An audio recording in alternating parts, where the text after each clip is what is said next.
এরপরে আমার প্রাণ গোবিন্দর নামকরণ সংস্কারের সময় হল। বসুদেবজি বলেছিলেন,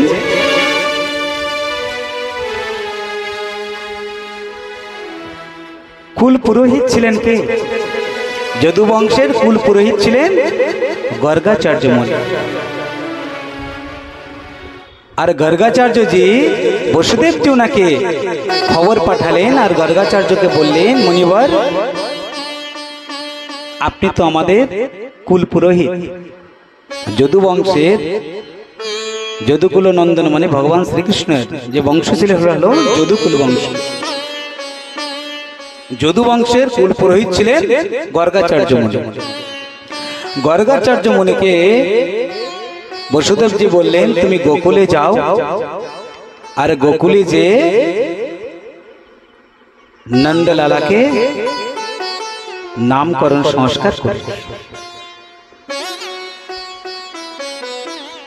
আর গর্গাচার্যজিকে বলেছিলেন যে নামকরণ সংস্কারটা খুবই গুপ্তভাবে হবে, কেননা তখন কংসর বড় প্রকোপ চলছিল। গর্গাচার্য মুনি গেলেন, যাওয়ার পরে নন্দলালাকে বললেন, নন্দরাজাকে বললেন, রাজন, আমাকে পাঠিয়েছে বসুদেবজি, আর কৃষ্ণ বলরামকে আমি নামকরণ করতে হবে। নন্দ বাবা বললেন, ঠিক আছে, নামকরণ হবে, কিন্তু খুবই গুপ্তভাবে। বসুদেবজি নন্দরাজাজি উনি নিয়ে গেলেন কোথায়? ওনার যে গৌশালা, যেখানে নবলক্ষ গরু ধেনু থাকতেন, সেই গৌশালাতে সুন্দর একটি জায়গাতে রোহিণী এবং যশোদা মা সুন্দর গোবর দিয়ে সুন্দর করে লেপে সেই জায়গাটা পরিষ্কার করে রেখেছিলেন, কি সেখানে কৃষ্ণ বলরামের নামকরণ সংস্কার। গর্গাচার্যজি যখন নামকরণ সংস্কার করতে বসলেন, তখন প্রথমে রোহিণী নন্দন যে বলরাম, দেখেন ভগবান শ্রীকৃষ্ণ আর বলরাম সত্য, ত্রেতা, দ্বাপর, কলি চার যুগে কিন্তু দুই ভাই একসঙ্গে ছিলেন।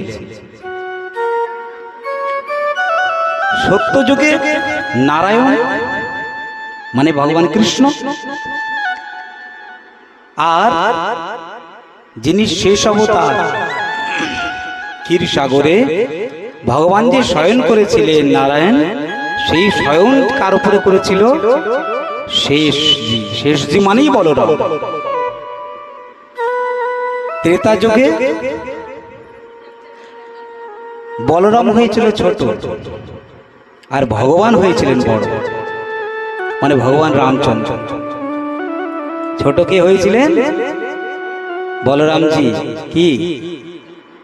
লক্ষণজি, লক্ষ্মণজি। লক্ষণ হয়েছিলেন বলরাম, আর ভগবান হয়েছিলেন রামচন্দ্র।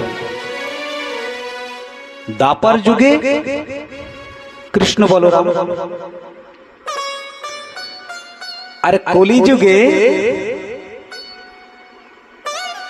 হলেন আমার গৌরাঙ্গ মহাপ্রভু, আর বলরাম হলে স্বয়ং নিত্যানন্দ প্রভু। তাই জন্য চার যুগে কিন্তু কৃষ্ণ বলরাম দুই ভাই একসঙ্গে ছিলেন। যখন গর্গাচার্যজি দেখলেন, নিজের ধ্যানের দ্বারায় উনি দেখলেন যে রোহিণী পুত্র, আচ্ছা রোহিণী যে আমরা বলি, রোহিণী যে কার স্ত্রী? অনেকে জানেন, অনেকে আবার জানেন না। রোহিণী জি হলেন বসুদেবের স্ত্রী রোহিণী। দেবকী হলেন পরের স্ত্রী। বসুদেবজির দুজন স্ত্রী, রোহিণী এবং দেবকী। আগের স্ত্রী হলেন রোহিণী, পরের স্ত্রী হলেন দেবকী।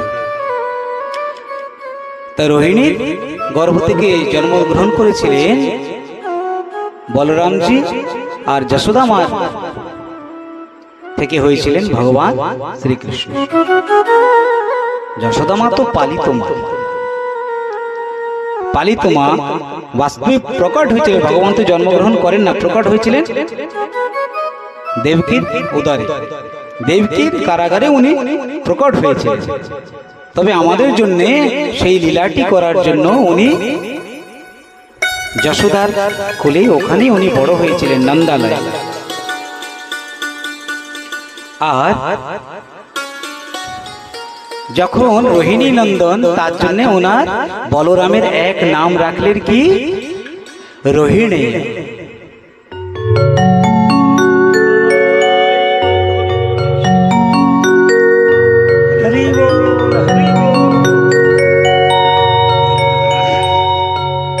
এক নাম রেখেছেন রোহিণী। আর সবাইকে বলরাম রক্ষা করবে, বলে অতীব বলশীল হবে, তার জন্য আর এক নাম কি দিয়েছিলেন গর্জাচার্য মুনি? বলরাম। আর বলরাম দেখতেও এত সুন্দর ছিল কি সবাইকে আকর্ষণ করত, মানে ওর বলে ওর দর্শনে সবাই মোহিত হয়ে যেত। তার জন্য আর এক নাম কি রেখেছিলেন? শঙ্কর্ষণ। যখন বলরামের নাম রাখার পরে যখন ভগবান শ্রীকৃষ্ণ যখন সময় আসলো নামকরণের, তখন গর্গাচার্যজি নিজের ধ্যান যখন দেখে কি ত্রিভুবনের মালিক, বিশ্ব ব্রহ্মাণ্ডের মালিক, যার জন্য আমি নিজেও এত তপস্যা করছি, এত যুগ যুগ ধরে সাধনা করছি নাকি পাওয়ার জন্য, আর আজকে তার নামকরণ করতে হবে আমার। উনি কিন্তু এই চিন্তা করতে করতে, এই চিন্তন করতে করতে, ওনার শরীর ছিল ওখানে, কিন্তু ওনার মন সেই লীলাস্মরণে চলে গিয়েছিলেন। আর গর্গাচার্যজি হা করেছিলেন, মানে উনি বলতেছিলেন এ তো স্বয়ং ভ, মানে স্বয়ং ভ বলে ভগবান বলতে পারেন না, ভ করে হা করেছিলেন। আর এদিকে নন্দ বাবা এবং যশোদাজি দেখলেন যে বাবা আবার নামকরণ সংস্কার করতে না করতে, কেননা সীতারাম হয়ে গেছে, রাম নাম সত্য না হয়ে গেল। তার জন্য নন্দ বাবা যশোদা মা কি করলেন? রোহিণীকে বলল কি দিদি মনে হয় বাবা নেই, আর চলে গেছে। নন্দ রাজা কি করলেন? জোরে একটা টাচ দিলেন, ধাক্কা দিলেন যে বাবা। তখন তাড়াতাড়ি গর্গাচার্য মুনি নিজে ওনার মনে কেন একটা স্বপ্ন দেখছে বলে উনি নিজে নিজের ধ্যান ওনার ভঙ্গ হয়ে গেল। আর উনি বললেন যে ইনার তো অনেক নাম, ভগবানের ইনার তো অনেক নাম, আমি কোন নামটি রাখবো না। উনি নয়নের জলে ভাসতে ভাসতে উনি বলল আমি নাম রাখলাম, এর নাম হলো কৃষ্ণ। কর্ষয়তি ইতি কৃষ্ণ। বলরাম তো আকর্ষণ করে, আর এ এমন আকর্ষণ করবে কি যার দিকে একবার তাকাবে তাকে ও নিজেকে নিজে ভুলে যাবে। তার জন্য কর্ষয়তি ইতি কৃষ্ণ, সন্ধি বিচ্ছেদ করলে হবে, তার জন্য এক নাম রাখলো কৃষ্ণ। আর বললেন যেমন যেমন কার্য করবে তদ্রূপে এর নাম পড়বে, যেমন যেমন সবাইকে এনে বাঁচাবে কৃষ্ণ, তদ্রূপে ওর নাম পড়বে। যেরকম গিরিবার ধারণ করলে নাম কি পড়বে? গিরিধারী। বসুদেবজির পুত্রের জন্য বলা হয় বসুদেব।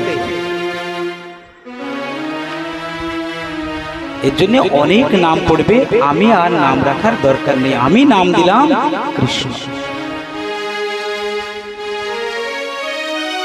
একদিন বাড়িতে দেখছে ভগবান শ্রীকৃষ্ণ, দেখলেন যে বাড়িতে মা যশোদা অনেক রকমের মিষ্টি আদি অনেক রকমের পাকওয়ান তৈরি করছে।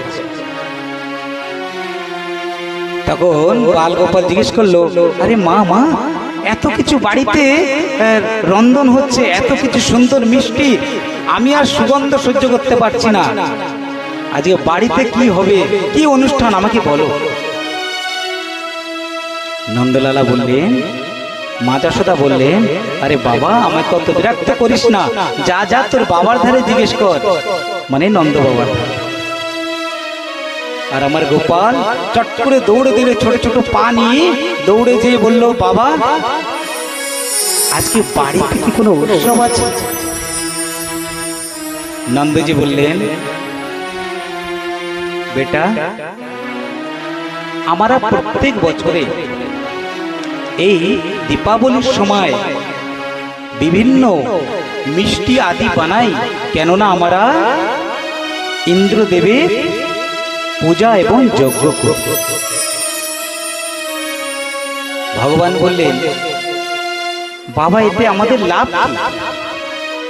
ইন্দ্রদেবের এত বড় যজ্ঞ করে আর এত কিছু ইন্দ্রকে আমরা যে তোমার যে ভোগ লাগাও, বাস্তবে কি ইন্দ্র কি খায়? ইন্দ্র কি ভোজন করে? আর এত কষ্ট করে তোমরা সব ঘরে ঘরে এত রকমের মিষ্টি, এত রকমের পাকওয়ান বানাচ্ছ। বলছে, বেটা আমরা যদি ওকে পূজা না করি তাহলে আমাদের বর্ষা দেবে না, আর বর্ষা না দিলে আমাদের কোনো ফসল হবে না, আর আমাদের গরু কি খাবে? আর আমাদের এই গরুর উপর দিয়ে তো আমাদের চলা, গৌমাতা কি পালন হয়, তার দুগ্ধ মথুরায় বিক্রি হয়, আর তাই দিয়ে আমাদের সকলের জীবন শৈলী আমাদের চলে। কানাইয়া বলল, বাবা আমি তো জানি একটা কথা, কি প্রত্যেক ব্যক্তি তার কর্ম অনুসার ফল পায়, যে যেমন করবে তদ্রূপে সে কিন্তু কিছু দিনের ভিতরে সেটা বিশেষ করে সে পেয়ে যায়। আর যদিও না পায়, বলা হয়েছে পুনর্জন্মেতে যদি সে অন্য কোনো জনিতে যায় এবং মানব জনিতেও যায়, কিন্তু তাকে ভোগ করতে হয়। চাই কোনো পশুর জন্মে তো গেলেও তাকে ভোগ করতে হবে, মানুষ জন্ম হলে ভোগ করতে হবে। তাহলে সবাই যদি সবার নিজের কর্ম অনুসার যদি ফল পায়, নিজের কর্ম অনুসার যদি ফল পায়, তাহলে ইন্দ্রের পূজা করে লাভ। ইন্দ্রকে পূজা করে কি হবে? নিজের সৎকর্ম যদি আমরা নিজে যদি সবাই করে ব্রজবাসীরা, তাহলে ইন্দ্রদেব কি যারা পুজো করবে, যারা যজ্ঞ করবে তাদেরকে বর্ষা দেবে, আর যারা যজ্ঞ করবে না তাদেরকে কি বর্ষা দেবে না? তাদের জমিতে ফসল হবে না? বলল তো নন্দলাল, তাহলে তুই বল আমরা কি করব? নন্দলাল বললেন, বাবা আমার ধারে একটি ঠাকুর আছে, সেই ঠাকুর তোমাদের সবার কথা শুনবে এবং তোমরা যাবে ভোগ লাগাবে সে তোমাদের সামনেই গ্রহণ করবে। আর ইন্দ্রের কোনো বর্ষা দিতে হবে না, আমার যে ঠাকুর সেই ঠাকুর কিন্তু বর্ষা দেবে, যা তোমরা বলবে তাই শুনবে। সকল ব্রজবাসীরা বললেন যে 7 বছরের বালক আমাদের নন্দলাল, এর কথাটা কি শোনা আমাদের উচিত হবে না হবে না? অনেক বয়স্ক বাবারা বলল যে না, একটিবার অন্তত, ছোট হতে পারে কিন্তু একটিবার আমরা করে দেখি না। আবার অনেক যুবক যে আমাদের গোয়ালওয়ালরা রয়েছে, গোপরা রয়েছে, তারা বলছে না না না, এতটুকু বালকের কথা শুনে এত বড় আমরা কার্য করতে পারবো না, যদি ইন্দ্রদেব রেগে যান তাহলে আমাদের অনেক বড় বিপদ হয়ে যাবে। ভগবানের কথা শুনে সবাই রাজি হলেন, বয়স্ক বাবাদের কথা শুনে রাজি হলেন কি গিরিরাজ মহারাজকে পূজন করা হবে। बोले गिरिराज महाराज की, गिरि गोवर्धन नाथ की, श्री गिरि गोवर्धन नाथ की, मानसी गंगा की। তখন বললেন সর্ব আগে তো কি করতে হবে, गिरिराज মহারাজকে স্নান করাতে হবে। সব ব্রজবাসীরা নিজের নিজের ঘরের থেকে এক কলস করে জল আনছে, কেউ একটা সুন্দর ঘটিতে করে জল নিয়ে আসছে, যে যেই পাত্র পাচ্ছে তাতে করে স্নান করানোর জন্য জল আনছে। ভগবান বললেন কি এতটুকু জল দিয়ে গিরি গোবর্ধনে কি করে অভিষেক হবে, কি করে স্নান করানো হবে, তো কি করতে হবে? ভগবান তখন কি করলেন, নিজের মন থেকে নিজের মানুষ ভাবে নিজের মনে কামনা করলেন যে হে গঙ্গা দেবী তুমি এখানে প্রকট হয়ে যাও। উনি বললেন আর সঙ্গে সঙ্গে ওখানটায় গিরি গোবর্ধনে মানসী গঙ্গা প্রকট হয়ে গেল। বলা মানসী গঙ্গা কি জয় হো। তো ভগবানের মানসিক ভাবে মানে মন থেকে মানসিক গঙ্গা প্রকট হল। আর সেখান থেকে সকলেই খুব জল এনে গিরি গোবর্ধনকে স্নান করালেন। আর স্নান করানোর পরে বিভিন্ন রকমের পাকওয়ান ভোগ লাগালেন। আর গিরিরাজ মহারাজ সবাইকে বলে বলে ভোজন করছে যে দেখো মাইয়া, এই যে তোমার এই যে যা ক্ষীর বানিয়েছিলে আমি গ্রহণ করলাম, এই যে মাইয়া তুমি লাড্ডু বানিয়েছিলে আমি গ্রহণ করলাম, এই যে বাবা তুমি পুরি কচুরি বানিয়েছো আমি গ্রহণ করলাম, এই যে মাইয়া তুমি রাজভোগ বানিয়েছো আমি গ্রহণ করলাম। 56 রকমের ব্যঞ্জন বানিয়েছিলেন ব্রজবাসীরা। আর 56 রকমের ব্যঞ্জন কিন্তু গিরিরাজ মহারাজ গ্রহণ করেছিলেন। গ্রহণ করার পরে ইন্দ্রদেব যখন এই খবর পেলেন, আর খবর পেয়ে উনি তদ্রূপ তখনই উনি বর্ষা শুরু করে দিলেন। এত বর্ষা শুরু করলেন ইন্দ্রদেব ক্রোধিত হয়ে কি 7 রাত 7 দিন বর্ষা শুরু করে দিলেন। আর সব ব্রজবাসীরা ভয়তে কাঁপতে শুরু করলো।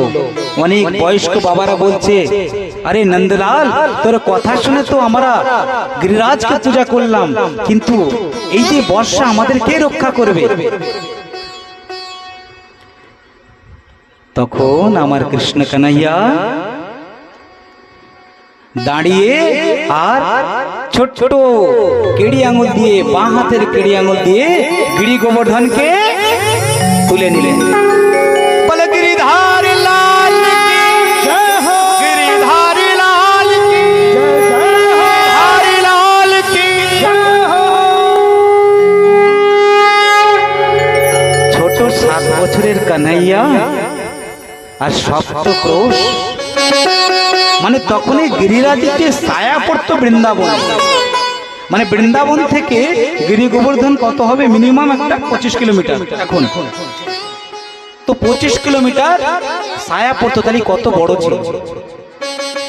আর সপ্তক্রোশ মানে 21 কিলোমিটার লম্বা ছিল।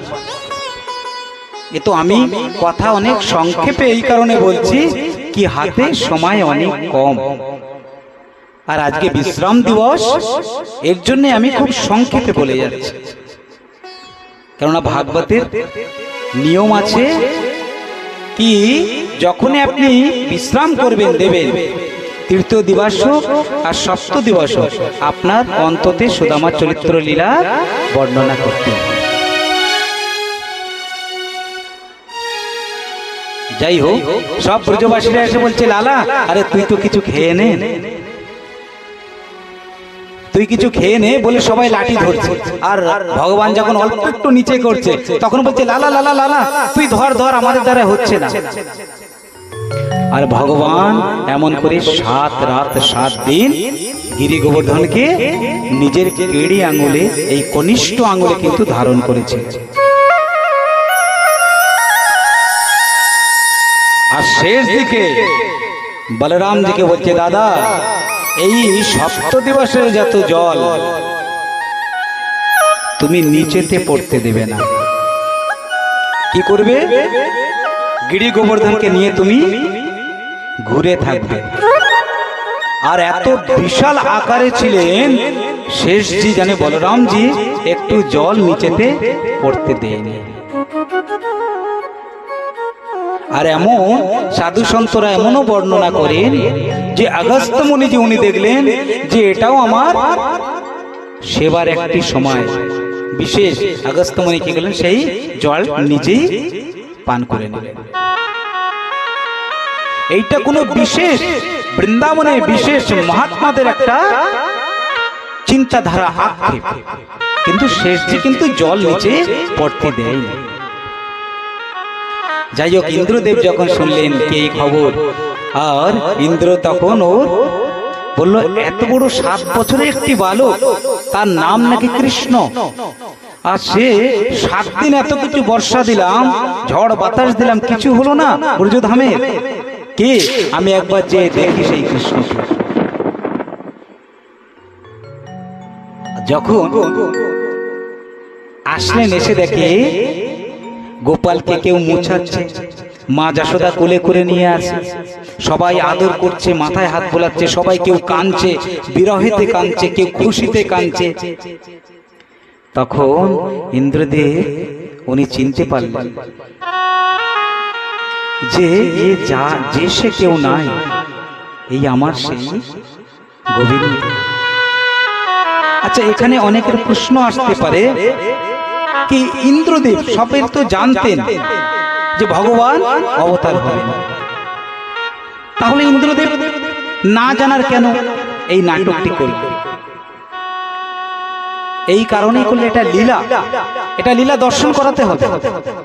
আমি প্রথম দিন যে বলেছিলাম, আপনাদের ধারে নিবেদন রেখেছিলাম যে একটি যাত্রার বই যদি আমরা ডেকোরেশন করে, মানে যাত্রার বইটি পড়া হয়, কেউ শুনবে না, কিন্তু যখন আমরা অ্যাক্টিং করে দেখাবো তখন কিন্তু বলবে না এখন ঠিক আছে, বেস্ট।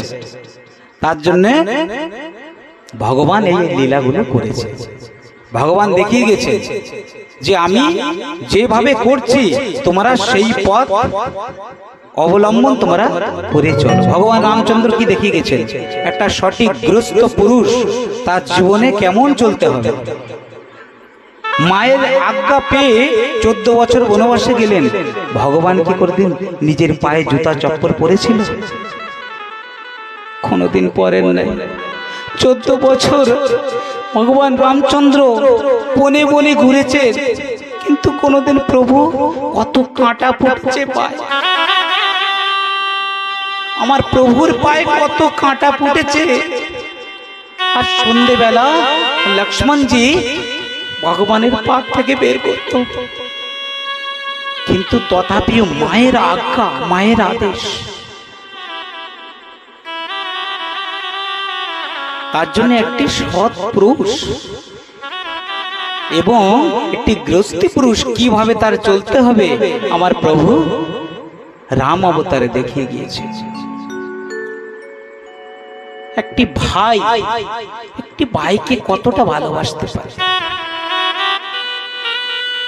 ভরতজি কিন্তু কোনদিন রাজ্যে সেই সিংহাসনে বসেন নাই। ভরতজি দাদা সেই খড়ম দুটো নিয়ে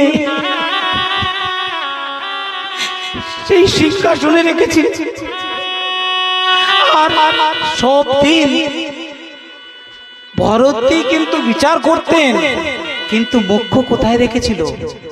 সেই জায়গায় নিজে কোনোদিন ভরত বসেন নাই, ভগবানের খড়ম দুটি রেখেছিলেন। আর প্রত্যেক দিন নয়নের জলে ভেসে ভেসে নয়ন জল দিয়ে ধোয়াতেন এবং পুষ্প দিতেন, তুলসী দিতেন। তার জন্য রাম অবতারে আমার প্রভু দেখিয়ে গেলেন একটা ভাইয়ের কি প্রেম হওয়া দরকার, একটা গৃহস্থী, একটা সাংসারিক জীবনে একটা প্রকৃত একটা মানুষের কি কর্তব্য, মা বাবার আদেশ কিভাবে পালন করতে হয় আমার প্রভু দেখিয়ে দিয়েছে।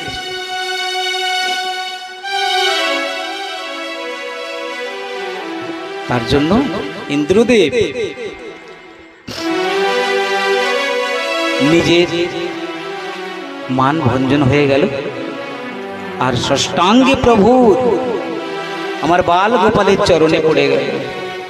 বলল, প্রভু আমি তো অনেক পাপী, আমি তো তোমাকে চিনতে পারিনি, আমি চিনিনি। আর 7টি দিন 7 রাত তুমি কেড়ি আঙুলে করে গিরি গোবর্ধন ধরেছিলে, তোমার কত কষ্ট হয়েছে প্রভু। বলে ইন্দ্রদেব নিজের নয়নের জল দিয়ে বলা হয়েছে বাল গোপালের চরণ ধুয়েছিলেন আর ষষ্ঠাঙ্গে পড়েছিল, যতক্ষণ ভগবান নিজে হাত ধরে গোপালকে উঠায় নাই, অত সময় উঠে নাই। ওইভাবেই কিন্তু ইন্দ্র শয়ন করেছে।